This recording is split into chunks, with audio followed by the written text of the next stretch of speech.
வணக்கம், என் பேரு doctor SP Nisha. நான் ஒரு ஹோமியோபதி மருத்துவர். கடந்த 2006ல இருந்து நான் ஹோமியோபதி பிராக்டிஸ் பண்றேன். இன்னைக்கு நம்ம என்ன பார்க்க போறோம்னா, அந்த ஹோமியோபதி மாத்திரை சாப்பிடும் போது சில பேர் கை வைத்தியம் வீட்லயே நம்ம கை வைத்தியம் பார்ப்போம் இல்லையா? சோ இந்த மாதிரி நிறைய பேர் பண்ணுவாங்க. சோ இந்த மாதிரி எல்லாம் நம்ம பண்ணலாமா கூடாதா அப்படின்ற அவேர்னஸ் வீடியோ தான் இது. நம்ம ஹோமியோபதி மாத்திரை சாப்பிடும் போது இந்த கை வைத்தியம் நிறைய பேர் நம்ம பண்ணுவோம். அதாவது ஒரு சீரகம் சாப்பிடுவோம், பெருங்காயம் சாப்பிடுவாங்க. சில பேர் தொந்தரவுக்காக ஏதாவது ஒரு பீட்ரூட் ஜூஸ் குடிப்பாங்க, லெமன் ஜூஸ் குடிப்பாங்க.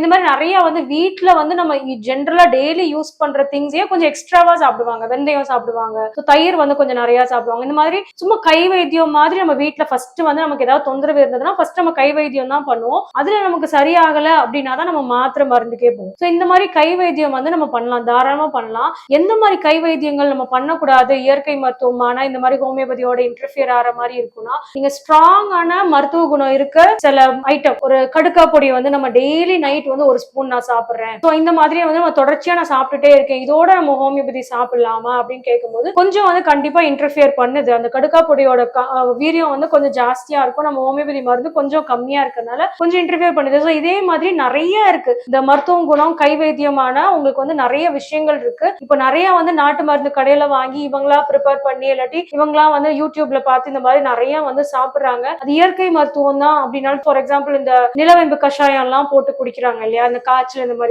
அதோட கசப்பு தன்மை ரொம்ப ஜாஸ்தி இருக்கும் நிலவேம்பு கஷாயத்துல. சோ அதோட சேர்த்து நம்ம ஹோமியோபதி மருந்து சாப்பிடும் போது அது முறியடிச்சோம். சோ இந்த மாதிரி ரொம்ப மருத்துவ குணம் இருக்க, ரொம்ப காட்டமான, ரொம்ப ஸ்ட்ராங்கான மருத்துவ குணம் இருக்கிற கை வைத்தியமா நம்ம பண்ணக்கூடாது. அதோட சேர்த்து ஹோமியோபதி மாத்திரை சாப்பிடக்கூடாது. இது மைல்டானது, நான் சீரகம் சாப்பிடுறேன், கருஞ்சீரகம் சாப்பிடுறேன், வெந்தயம் சாப்பிடுறேன், பெருங்காயம் மாதிரி கொஞ்சம் ஜாஸ்தி சாப்பிடுறேன், இந்த மாதிரி சின்ன சின்ன விஷயங்கள், மஞ்சள் போட்டு லெமன் ஜூஸ் குடிக்கிறேன், இந்த மாதிரி இதெல்லாம் நம்ம தாராளமா ஃபாலோ பண்ணலாம். டெய்லி நம்ம சாப்பிடுற ஃபுட் ஐட்டம் தான், ஆனா அதுவே கொஞ்சம் கூட நம்ம சாப்பிடுறோம். இந்த கருவேப்பிலை பொடியா இருக்கட்டும், கருவேப்பிலை ஜூஸ், இந்த மாதிரி இதெல்லாம் நம்ம தாராளமா பண்ணலாம். ரொம்ப காட்டமா இருக்கிற மருத்துவ குணம் உள்ள நாட்டு மருந்து கடையில வாங்குற மாதிரி இல்லாட்டி ஒரு கிராசரி ஷாப்ல கூட இப்பெல்லாம் விக்குது இல்லையா பேக்கெட்ஸ்ல, சோ அந்த மாதிரி பொடி ஐட்டம் மருத்துவ குணம் உள்ளது நம்ம சாப்பிடும் போது கண்டிப்பா ஹோமியோபதி மருந்து இன்டர்ஃபியர் ஆகும், முறியடிச்சிடும். சோ இந்த மாதிரி டெய்லி நம்ம சாப்பிடுற கை வைத்தியங்களை நம்ம கண்டினியூ பண்ணலாம், தாராளமா கண்டினியூ பண்ணலாம். நீங்க என்னென்ன பண்றீங்க அப்படின்றத நீங்க பாக்குற ஹோமியோபதி டாக்டர் நீங்க சொன்னீங்கனாலே எதை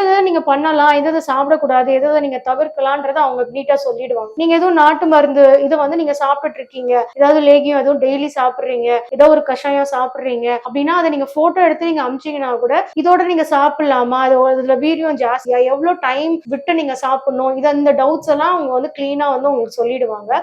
இந்த மாதிரி நீங்க செஞ்சுட்டு நீங்க சாப்பிட்டுக்கலாம். இது ரிலேட்டடா, இந்த கை வைத்தியம் ரிலேட்டடா உங்களுக்கு இந்த ஹோமியோபதியோட சேர்த்து சாப்பிடுறதா கூடாதான்ற டவுட்ஸ் எதுவும் உங்களுக்கு இருந்ததுன்னா நீங்க கமெண்ட் செக்ஷன்ல கொடுங்க, நான் ரிப்ளை பண்றேன். நன்றி, வணக்கம்.